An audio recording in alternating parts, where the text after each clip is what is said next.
This episode of Navel Gazing is sponsored by valleygivesback.org.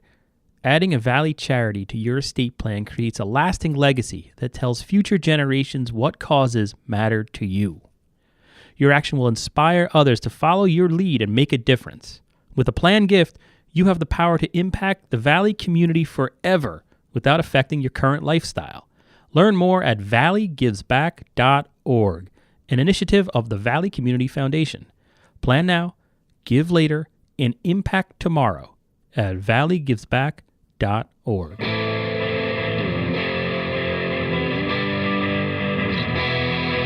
hundreds of years we've brought you the news. Printed the info, we gave you the clues.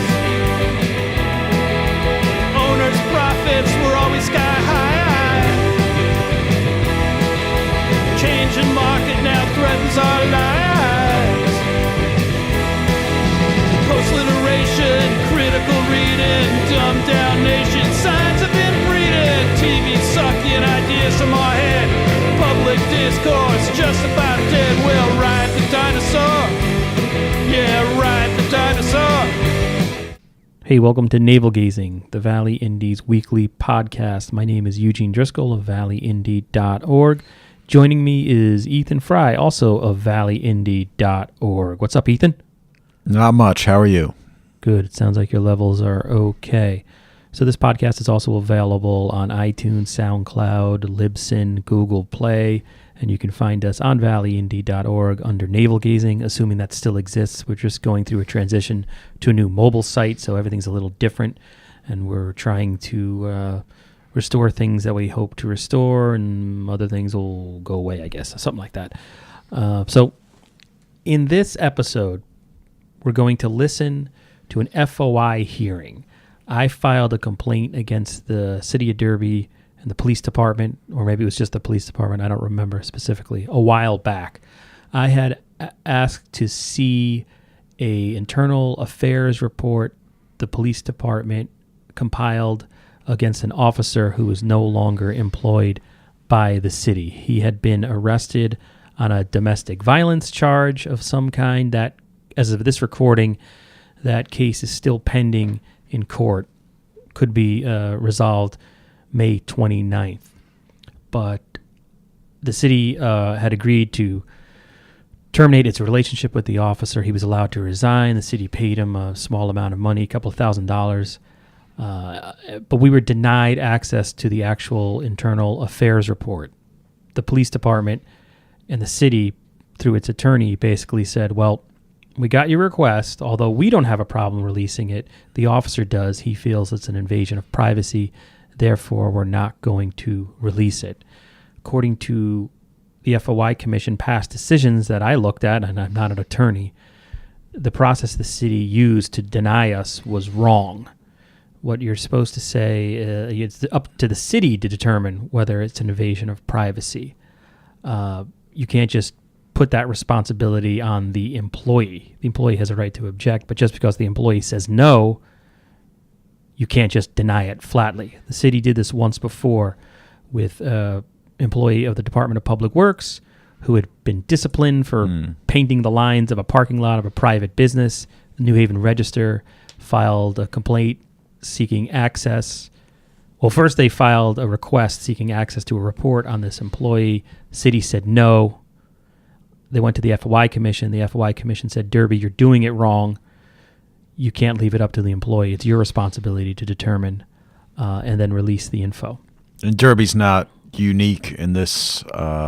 We've won decisions against Ansonia along the same lines previously, and I'm sure other cities do the same thing. So it's sort of a recurring theme in government in Connecticut, at least. Yeah, it's a technical matter, I guess, but we were just going up there to try to have the city see the light. But from the and this is an incredibly biased opinion because I'm the one who filed the complaint. So keep in mind there's another side to this, which you'll hear in the hearing. But I think the city police department contention seems to be, well, this is a union job. There are union rules as well, and we can't just go release this when an employee says no. It's sort of a catch-22 from their perspective. But as the FOI Commission has ruled repeatedly, and state courts have gone along with, a public agency cannot negotiate away the public's right to know information that it has a right to know. And then there's the thing that comes into question here is that there's a famous case of Perkins? How if it's an invasion of privacy, there's the whole two prongs, et cetera, et cetera. But cases like this have been proven over and over and over and over again. You got to release the info. At the end of this hearing, like we kind of, I don't think I make a particularly good argument. I don't think I'm making sense right now. So it's a little embarrassing for me to put this FOI hearing stuff out there. But by the end of it, the attorney representing the city, there was two parties essentially. There was a union representative for the former officer fighting to keep this thing secret, and then there was a city attorney who was sort of there representing, not sort of there. He was there representing the city. And at the end of it, they said, "Hey, we'll redact some stuff." There was some stuff that the officer didn't want out in the public. Some of it being public records. So the attorney and the union rep were sitting there crossing out stuff after the hearing ended of this report. They had a copy of it there, and I was supposed to get a redacted version. Because I was like, I'll take a redacted version, but that was April 9th, and whatever, we're recording this on May 24th, and I haven't received anything. So my complaint is still pending in front of the FOI Commission. And eventually there will be a proposed decision from the hearing officer, and then they'll maybe it got lost in the mail. I haven't heard anything from anybody on this. It seems like it takes a few months in most cases. So yeah. So without further ado, here is a secretly recorded summit between President Trump and the guy from North Korea. No, I'm just kidding. Here's the FOI Commission from back in April. Thank you for listening to Navel Gazing. I don't think we'll come back and do an outro, so it's 14 minutes long. Have fun. Thank you.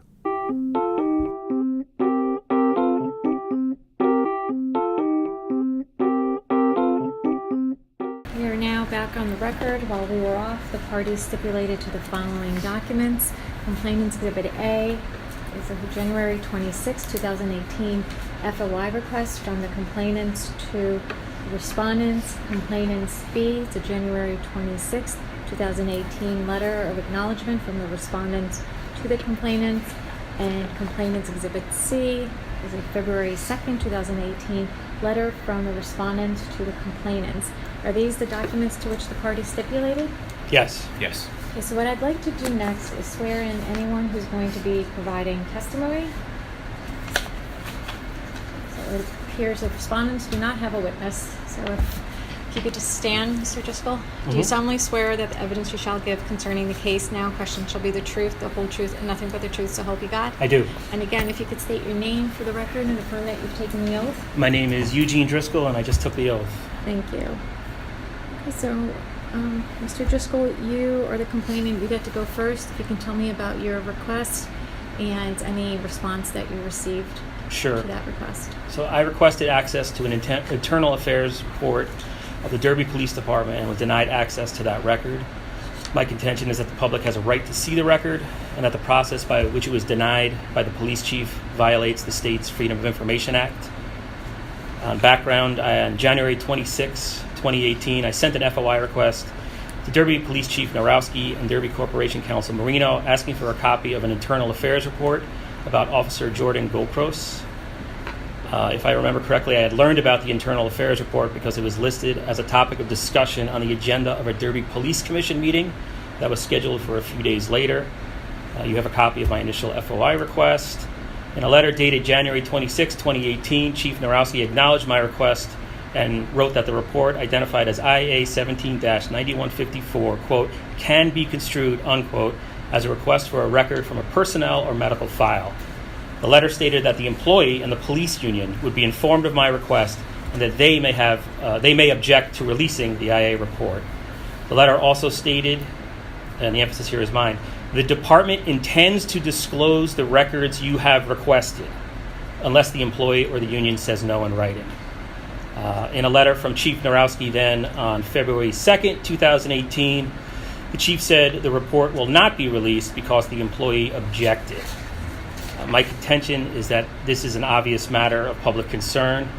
This is a situation where a police officer or officers got together in a formal fashion to prepare an internal affairs report concerning, one could presume, the conduct or actions of a fellow public employee, a police officer.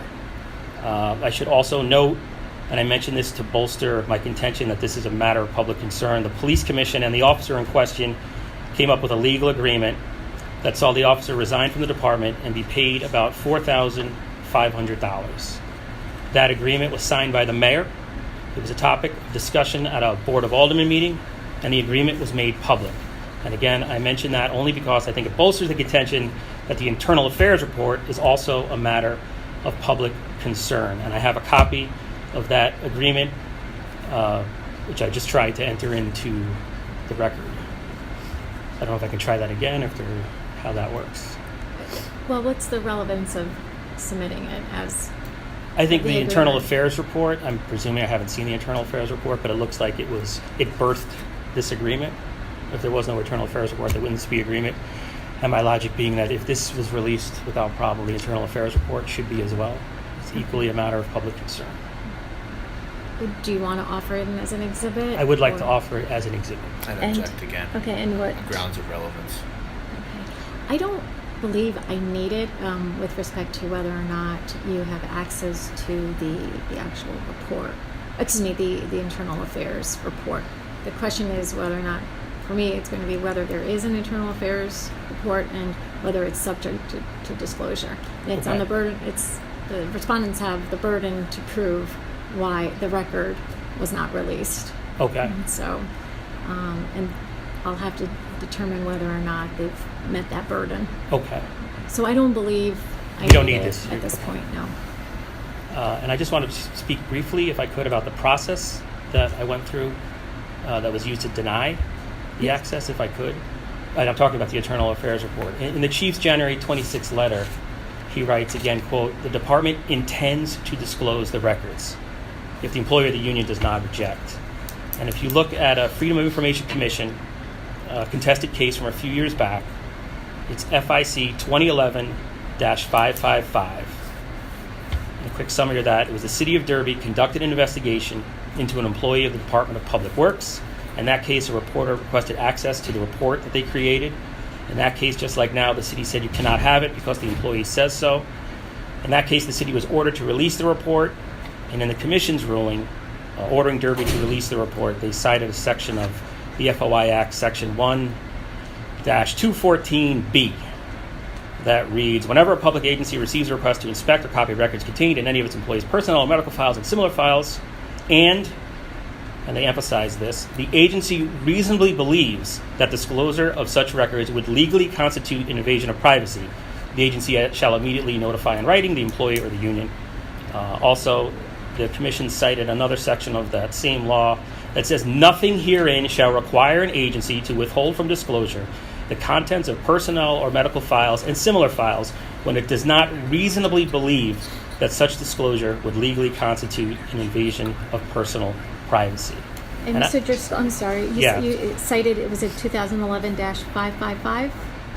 Is that the? Yes, Okay, yes, thank you. 2011-555. And I just mentioned that because I think the chief's letter on January 26th shows the department didn't think it would legally constitute invasion of privacy because he says in the letter the department intends to disclose the records. I think what's happened in Derby twice now is that the city has simply taken it upon itself to put the decision as to whether to release a document squarely on the shoulder of the employee, which doesn't seem to jive with past commission rulings or court cases on this issue.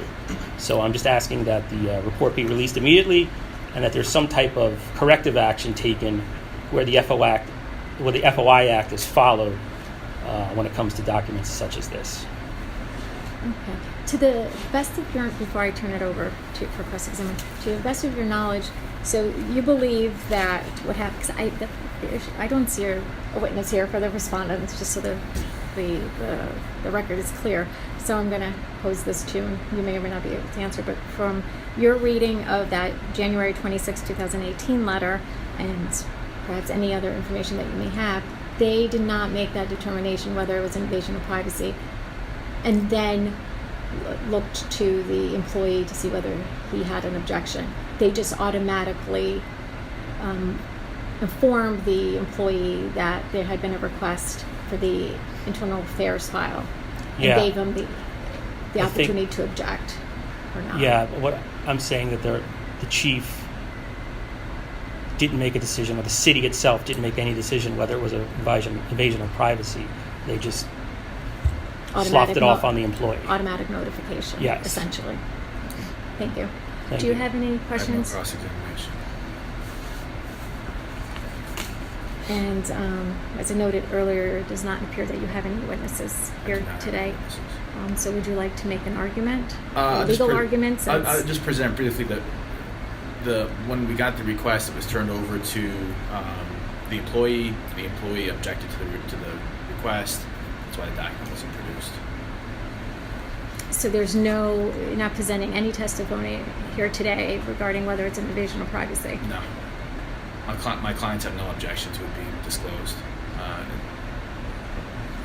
They-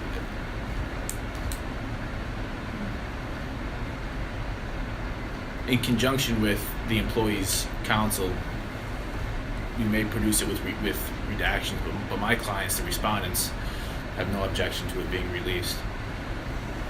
The objection lies solely with the employee.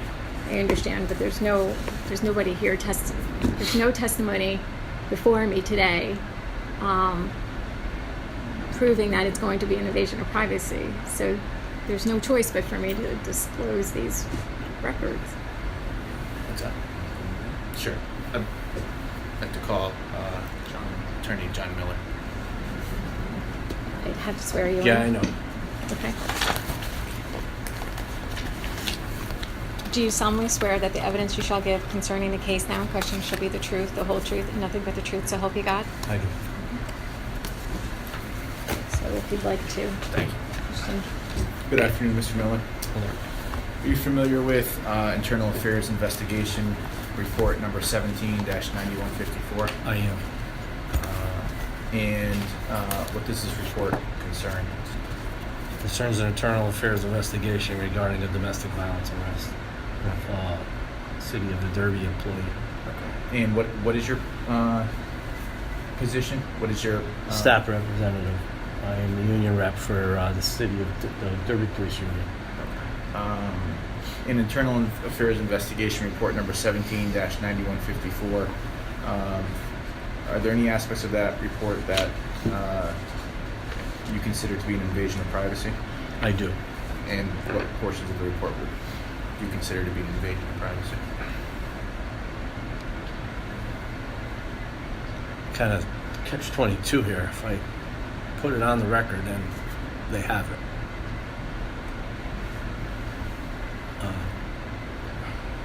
I'll put it out there then. It is. I mean, just in general terms. Yeah. So, I'll just speak frankly. We do not object to the Internal Affairs report regarding the domestic violence arrest being released. We're looking for 3 portions of the report to be redacted. Redacted? Yes. Okay, so what are the... One part is where it mentions the use or stealing of narcotics.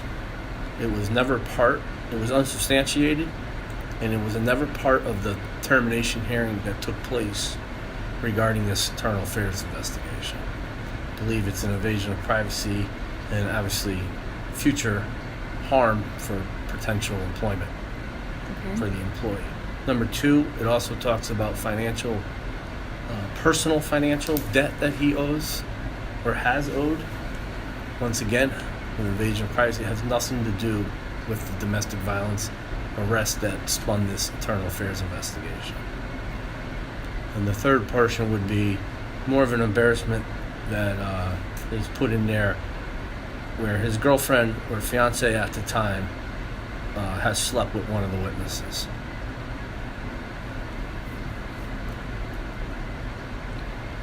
Mr. Driscoll, if they were just to redact that information, if the 3 items, or I'm sure there's more detail about those 3 items, or I'm assuming there might be a little bit more detail, but if they redacted solely that information, would that be sufficient? Yeah, I'm not suggesting it is. I'm wondering I guess- if this can get resolved. yeah. My only frustration Yeah. is that this happens again and again in Derby. You request something, and 3 months later, something they could have redacted that on day 2 and just released it. That being said, I mean, the financial things I'm not interested in. Those are a matter of public record. They're in court cases, but yeah, I would. Something's better than nothing. So That you're being not- said, Mike, well, you know better than me. My concern is that when you become a public employee, your expectation of privacy is diminished somewhat. And it's up to them to prove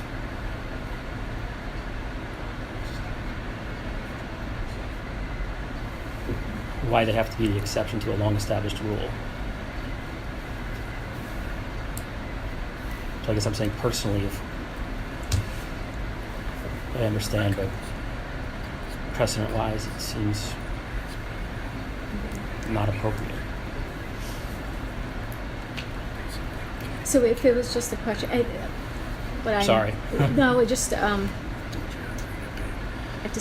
have to decide whether or not to take these records in camera, get a review of them, and to whether address whether these 3 items were properly redacted, or well, they didn't even give you any of the other information, whether they properly withheld the rest of the information. The question is,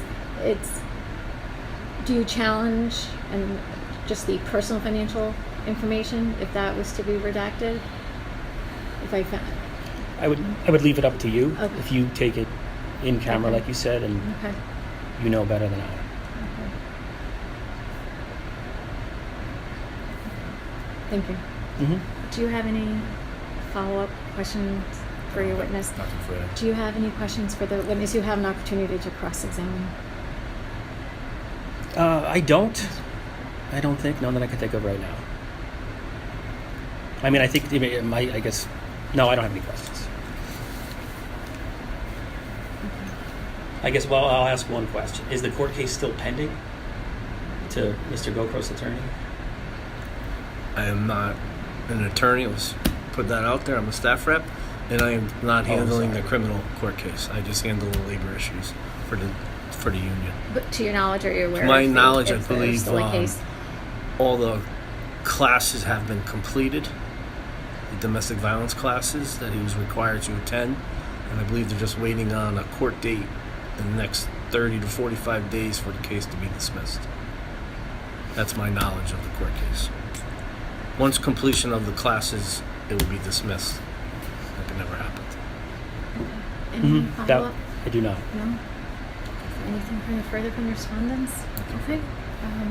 I will. I'm not going to order the in cameras at this moment, but I can always issue an order afterwards to see whether or not, in order for me to make my determination, whether I actually need to see those records. But if I do, if I feel like I do actually need to look at the records, then I will send out an order and you will get notice of it. And obviously the respondents will get a notice of it. Okay? Can I ask one? Well, I may or may not. Yeah, I'll be just ask able it, to and then if answer you it. can't Okay? answer it, that's the story of my life. Could Derby, the city of Derby, redact what they need to redact today and release the report just outside of this process?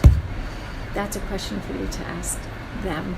I can't Okay. order it today, but you can. May I ask that? You can Or- ask that of them. I don't know whether they'll. I could Answer. be up for it. If those 3 items are related to those 3 items redacted, I will not stand in your way of having that thing released. The city of Derby would. Likewise. Okay. Okay. Thank you. So, with that, I'm going to close the hearing at 1:27 p.m. Oh.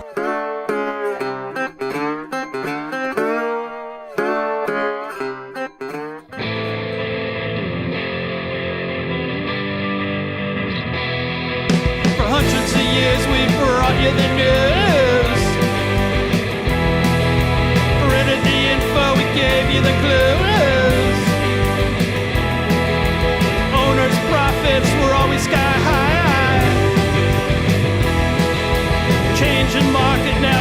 saves our lives. Post-literation, critical reading, dumbed down nation, signs of inbreeding, TV sucking ideas from our head, public discourse justified dead. Well, ride the dinosaur, yeah, ride the dinosaur. Our readers are in the opens each day. Online clickbait, a prurient way. It's free information here to stay. Not even hookers give it away. Advertising, metastasizing, newsroom shrinking.